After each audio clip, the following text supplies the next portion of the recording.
Hello guys, तो आज अपन पढ़ने वाले हैं पेप्टिक अल्सर। जीआईटी सिस्टम की एमएसएन में एक डिजीज होती है, मेडिकल सर्जिकल नर्सिंग जो होती है उसमें पेप्टिक अल्सर एक डिजीज है। पेप्टिक अल्सर का मतलब क्या होता है देखते हैं अभी। अल्सर का मतलब क्या होता है देखो, अल्सर का मतलब है कि अल्सर हो जाना, गड्ढा हो जाना। अगर सिंपली भाषा में मैं बात करूं तो गड्ढा हो जाना होता है।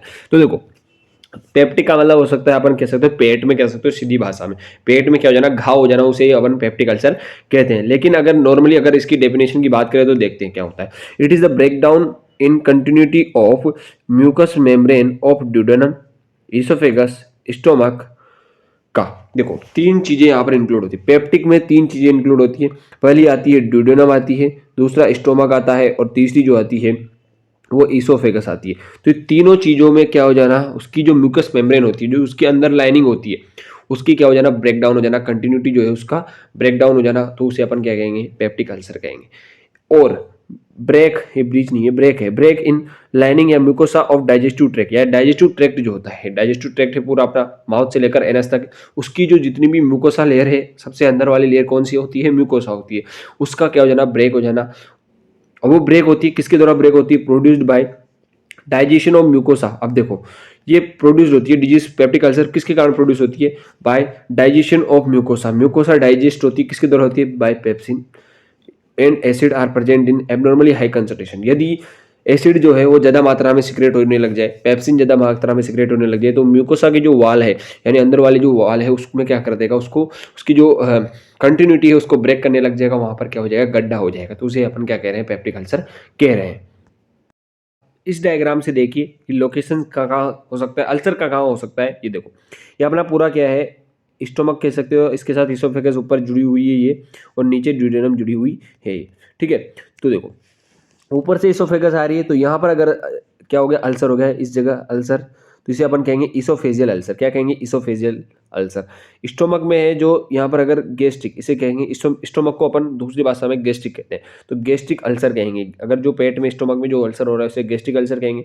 तीसरा जो है ड्यूडेनम, जो कि लास्ट सॉरी फर्स्ट पार्ट है स्मॉल इंटेस्टाइन का, ड्यूडेनम, तो वहां पर अल्सर हो जाए तो उसे ड्यूडेनल अल्सर कहेंगे। तो अपन कह सकते हैं कि जो अल्सर है तीन टाइप से देखने को अपन को मिल सकता है। पहला अल्सर कहाँ पे होगा, पहला होगा अल्सर इसोफेगस में, दूसरा होगा गैस्ट्रिक में, और तीसरा कहाँ पर होगा, ड्यूडेनम। तो अल्सर समझिएगा, पेप्टिक अल्सर में तीन अल्सर इन्वॉल्व होते हैं। पहला इसोफेगस में, दूसरा स्टोमक में, और तीसरा ड्यूडेनम में इन्वॉल्व होता है। ठीक है, टाइप्स की बात करें अगर अपन टाइप्स की, तो ये थ्री टाइप्स का होता है। पहला आता है गैस्ट्रिक अल्सर, दूसरा आता है ड्यूडेनल, और तीसरा क्या आता है, इसोफेजियल अल्सर आता है। गैस्ट्रिक अल्सर की मैंने बात की, स्टोमक में होने वाला ulcer gastric ulcer. Duodenal ulcer की बात की, ड्यूडेनम में होने वाला अल्सर ड्यूडेनल अल्सर।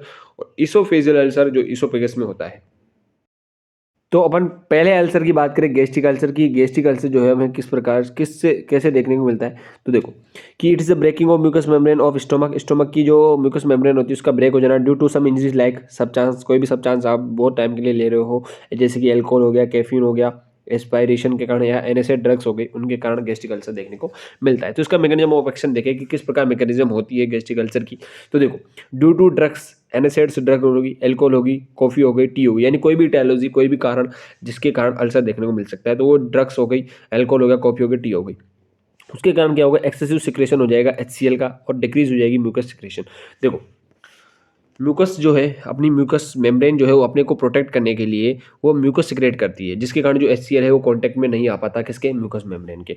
तो अपन बात करें हैं ड्रग्स की, एल्कोहल की, कॉफी की, आपने ये ली तो उसके कारण HCl तो बढ़ जाएगा, लेकिन जो म्यूकस है वो क्या हो जाएगा, उसकी सिक्रेशन कम हो जाएगा। म्यूकस कम होगा सिक्रेट, तो वो म्यूकस मेम्ब्रेन को प्रोटेक्ट नहीं कर पाएगा। तो उसके कारण HCl डायरेक्ट क्या होगा, break down mucous membrane of stomach. Stomach की जो म्यूकस मेम्ब्रेन है वो क्या हो जाएगी, डायरेक्ट कॉन्टेक्ट में आएगी किसके, HCl के, और वो क्या हो जाएगी, ब्रेक डाउन हो जाएगी।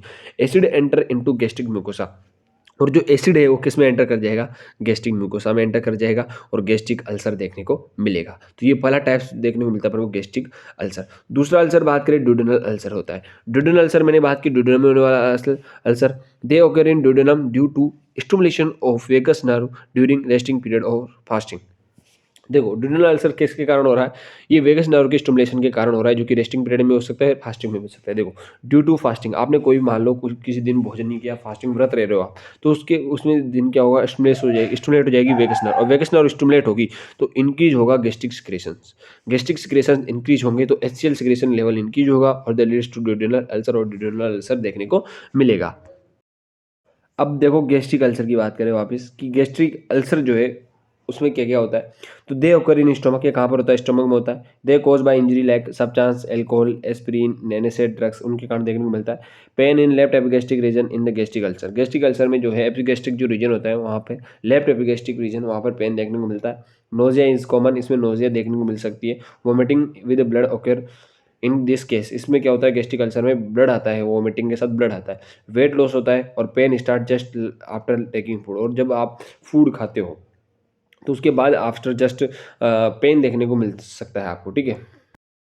अब मैं बात करता हूँ ड्यूडेनल अल्सर की। ड्यूडेनल अल्सर कहाँ पे देखने में मिलता है, ड्यूडेनम में देखने को मिलता है। But these are cause by HCl secretion और by vagus nerve stimulation in fasting period. Pain in right epigastric region में यह पेन देखने को मिल सकता है। रियरली उसमें लेफ्ट में देखने को मिलता है, इसमें राइट एपिगैस्ट्रिक रीजन में पेन होगा। रियरली होता है, बहुत ही कम देखने को मिलता है चांसेस है ड्यूडेनल अल्सर के। स्टूल विद ब्लड, इसमें ब्लड जो है उस स्टूल में आता है, जबकि उधर जो गैस्ट्रिक अल्सर था उसमें वोमिटिंग के साथ ब्लड आ रहा था। नो वेट लॉस, में वेट लॉस नहीं होता। Onset of pain after 2 to 4 hours of taking food, और आप जब फूड ले रहे हो तो उसके 2 से 4 घंटे बाद आपको पेन देखने को मिल सकता है। तो ये ड्यूडेनल और जो गैस्ट्रिक अल्सर है उसमें डिफरेंस हो गया थोड़ा सा, ठीक है। अब अपन बात करते हैं ईसोफेजियल अल्सर की। तीसरा, ulcer in mucosa of oesophagus, oesophagus जो होती है उसकी म्यूकोसा में अल्सर हो जाना, उसे ईसोफेजियल अल्सर कहते हैं। It is due to vasoconstriction acid reflux in oesophagus, और ये किसके कारण देखने को मिलता है, वेसो कॉन्स्ट्रिक्शन जो एसिड रिफ्लक्स होता है इन ईसोफेगस में। जब क्या होता है, रिफ्लक्स हो जाता है ईसोफेगस में, एसिड का वापस चला जाता है लोअर ईसोफेजियल जो स्पिक्टर होता है उस वह पूरी तरह से बंद नहीं हो पाता, तो उसके कारण वापस स्टोमक से ईसोफेगल में अगर फूड चल जाता है, एसिड चल जाता है, तो उसके कारण इसोफेजियल अल्सर देखने को मिलता है, और mostly seen in lower oesophagus में देखने को मिलता है। अगला जो अल्सर है वो है stress ulcer. In chronic stress condition parasympathetic nervous system stimulate that leads to vasoconstriction of stomach blood vessels that leads to stress ulcer. और एक चौथा टाइप भी अगर बात करें तो स्ट्रेस अल्सर होता है। ये किसके कारण होता है, क्रोनिक स्ट्रेस कंडीशन के कारण होता है, जिसके कारण पैरासिम्पैथेटिक नर्वस सिस्टम स्टिमुलेट हो जाता है और वेसो कॉन्स्ट्रिक्शन कर देता है स्टमक में, और ब्लड वेसल्स जो होती है वेसो कॉन्स्ट्रिक्ट हो जाती है, जिसके कारण वहाँ पर स्ट्रेस अल्सर देखने को मिलता है। अब बात करते हैं कॉजेज़ की कि जो अल्सर है पेप्टिक अल्सर उसके कारण क्या क्या हैं। तो पहला आता है जेनेटिक। अगर कोई व्यक्ति जेनेटिकल प्रॉब्लम है किसी भी फैमिली में तो उसके जो जेनेटिकली चलती जाएगी पेप्टिक अल्सर, ठीक है। इमोशनल स्ट्रेस, अगर कोई स्ट्रेस ले रहा है तो उसके भी देखने को मिल सकता है peptic ulcer. Prolonged excessive stress, ज़्यादा टाइम के लिए अगर एक्सेसिव स्ट्रेस ले रहे हो तो उसके इन्फेक्शन बाय बैक्टीरिया, कोई भी बैक्टीरिया हो गया उसके कारण, mainly H pylori. H pylori जो बैक्टीरिया होता है वो खतरनाक होता है, वो पेप्टिक अल्सर कोज कर सकता है।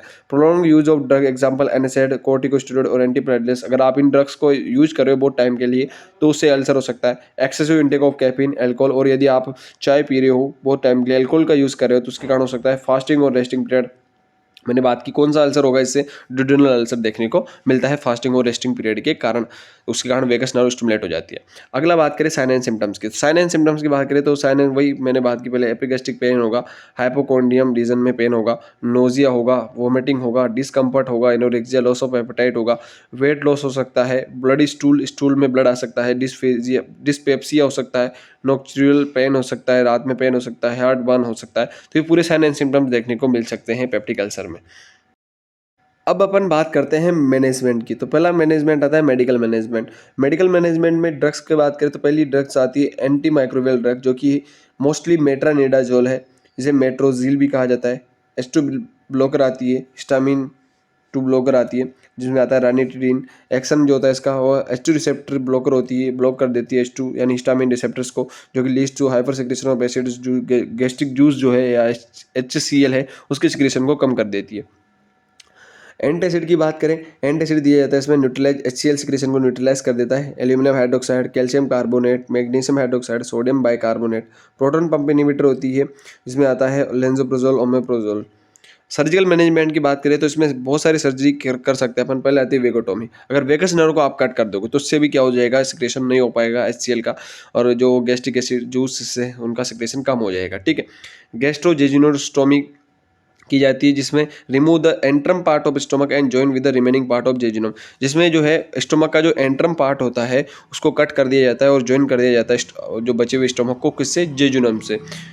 गैस्ट्रोड्यूडेनोस्टोमी की बात करें तो removal of lower portion of stomach and join with the remaining part of duodenum, जो स्टोमक का लोअर पार्ट होता है उसको रिमूव कर दिया जाता है और उसको जॉइन कर दिया जाता है ड्यूडेनम से यानी स्मॉल इंटेस्टाइन से। अब देखो, गैस्ट्रेक्टोमी की जाती है। गैस्ट्रेक्टोमी में सबसे पहले आती है सब टोटल गैस्ट्रेक्टोमी।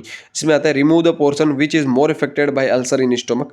जो इसमें पोर्शन को रिमूव कर दिया जाता है जो कि मोर अफेक्टेड है बाय अल्सर इन स्टोमक, जो अल्सर के दौरान सब मेनली जो स्टोमक में जो यहाँ पर अल्सर हो रहा है उस पार्ट को ही हटाया जाता है सब टोटल गैस्ट्रेक्टोमी में। टोटल गैस्ट्रेक्टोमी की बात करें, इसमें टोटली रिमूव कर दिया जाता है स्टोमक को, तो ये टोटल गैस्ट्रेक्टोमी होती है। तो ये आज अपन ने पढ़ा पेप्टिक अल्सर। पेप्टिक अल्सर के कोजेज पढ़े, साइन एंड सिम्टम्स पढ़े, उसका मैनेजमेंट पढ़ा। अब लास्ट टॉपिक बात करें हेल्थ एजुकेशन। तो हेल्थ एजुकेशन किस प्रकार दोगे आप पेशेंट को, उसको कहना है आपको avoid spicy food, avoid oily food, avoid alcohol, excessive intake of T and coffee, little and frequent food, आपको कम फूड खाना है, एनकरेज करना है for plenty of food fluid जो है वो कम करना है आपको। ठीक है, तो ये आपको हेल्थ एजुकेशन देनी है किसी भी पेशेंट को जो कि पेप्टिक अल्सर से उसके हो रहा है।